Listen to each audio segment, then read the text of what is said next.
All right, so based off of the previous presentation and a look at the impact of westward expansion and manifest destiny on the United States, one of the things that I definitely want you to kind of focus on is the idea of like, well, what kind of happens? And then the second part, and what we're going to get into next week, is like, well, then how do you think that impacted our neighbors to the north, the Canadians? Yes, they're still there. And then the other countries south of us in the Americas, South Central America, and the Caribbean. How does this kind of change with a continental country impact the rest of the continent of the North and South, the continents of North and South America?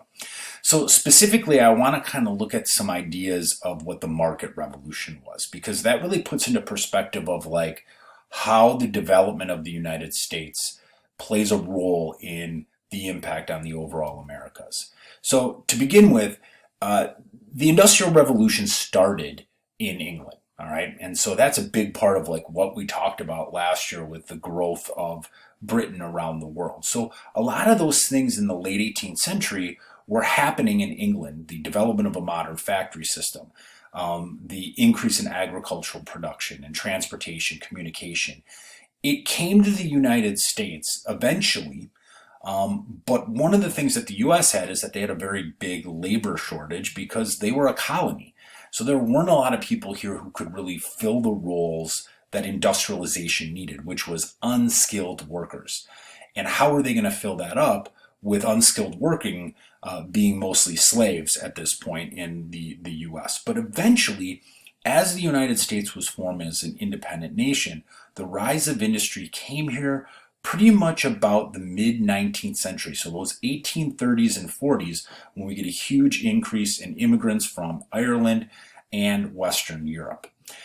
Basically, most men, women, and children were brought into this kind of immigration system to play the role of wage slaves. So, one of the things that we talked a little bit about, if you remember, is that idea of the patriarchy of slave system, where slaves in the South were treated as part of the family per se, and were brought in to be part of that workforce where they were given shelter, they were given food and medical care.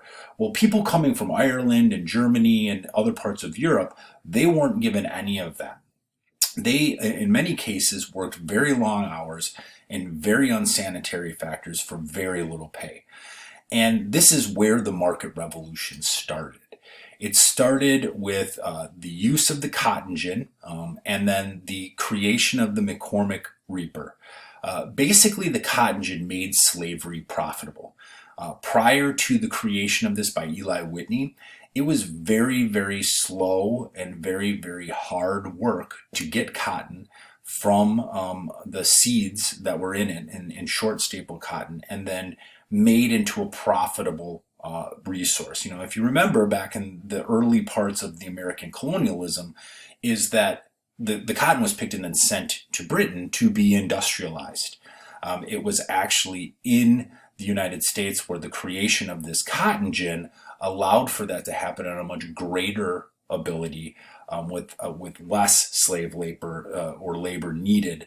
And that's ultimately what became the idea of the king cotton, because it increased the numbers of slaves, especially in the colonial period in the South.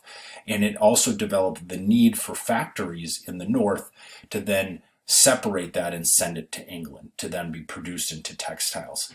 And this is sometimes argued as one of the main reasons behind the Civil War, but that's a whole nother question.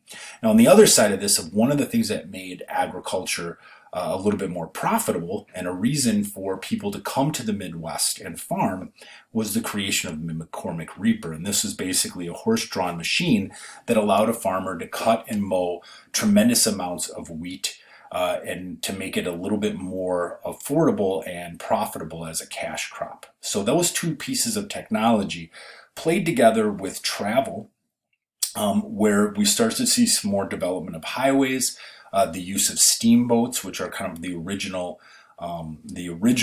expressways, all the way from Virginia into Maryland, Illinois, and by the War of 1812.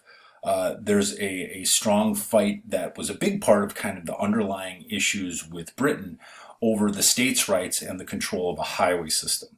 The steamboat became kind of a way of opening up the rivers and creating a highway almost, or an expressway from the eastern seaboard all the way through the Great Lakes and to the Midwest. And then obviously the iron horse, or the railroad, was the thing that essentially made the United States a profitable country, because they could now quickly travel from the east all the way to the west coast once we established that kind of manifest destiny expansionism. And it's interesting in here to note, we'll talk a little bit more about this next week, is how similarly Canada was developing as a result of a lot of this creation of technology and travel and communication. And one of the things that really prevented a lot of the development and industrialization in South and Central America is because of the geography that made developing this type of kind of highway and steamboat system, as well as building railroads that went from coast to coast. It made it difficult. And so that was one of the elements that very much prevented a lot of their expansionism, and also hurt in many ways their development of industry. All right, so basically the market revolution was the transformation of us from a subsistence economy to a more developed national industrial and commercial type of business. The United States grew into a country producing goods for profit, not just for what they needed. And that's one of those things that, if you remember back into the ideas of independence, that was one of the really struggling issues of the early colonial Americas. And it made it into one of the more few industrialized nations in the world. You know, at the time, Britain was kind of the first one, and the U.S. was very close afterwards. And these advances in manufacturing and transportation tremendously impacted the prosperity of America. And I think this plays a big role into eventually the development of kind of some of those ideas of manifest destiny, because if it wasn't profitable and if it wasn't going to make the country better, then what's the reason, or the ways that you can kind of develop these ideas of superiority? All right. Now, one of the underlying issues of the market revolution and the rise of industry is the growth of populism. All right. So you have this tremendous group of numbers of immigrants coming into the country. And a lot of their ideas that came, especially from Western Europe, and then even parts into Eastern Europe, had to deal with kind of helping people be more successful to farm. And you have to understand that not all of the immigrants that came here understood how to farm. And to note, there were some advances that started to happen, which we refer to as populist ideas. The fact that in the about 1850s and 60s in the United States, there were actual governmental laws that were passed in order to train different immigrants and Americans living in the Midwest, particularly to become homesteaders, to become people who would take advantage of the land and work and learn how to make them into profitable businesses. There were things like the Morrill Land Grant Acts, and then the creation of bonanza farms, which created a Western breadbasket. And I will truly believe that as a historian, and there's plenty of historiographical information on this, that shows about how the development of the Midwest into a profitable organization is really what led to a lot of the prosperity that the United States would eventually see.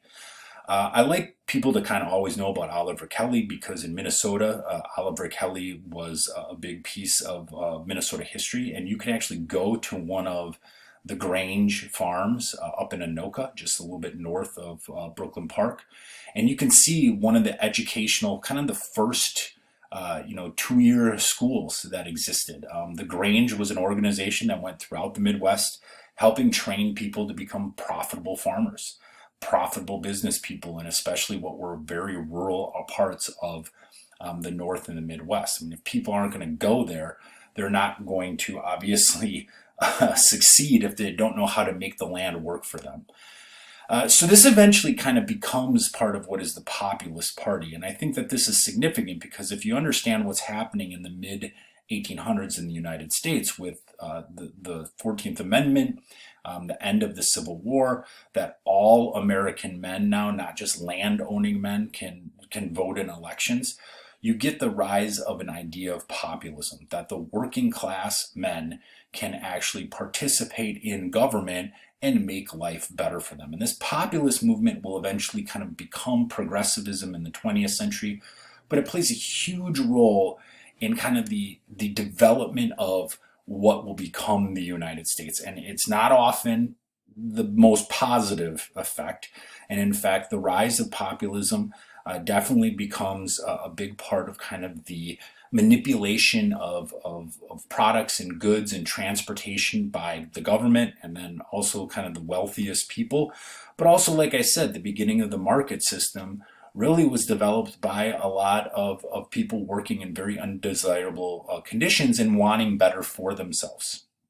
And the effects, I think, are what are the most significant, because it showed that the lower classes in the US had a voice. And this is not just the US, this becomes a very popular part of a lot of the ideas in the Americas, which we'll talk about in the next couple of weeks.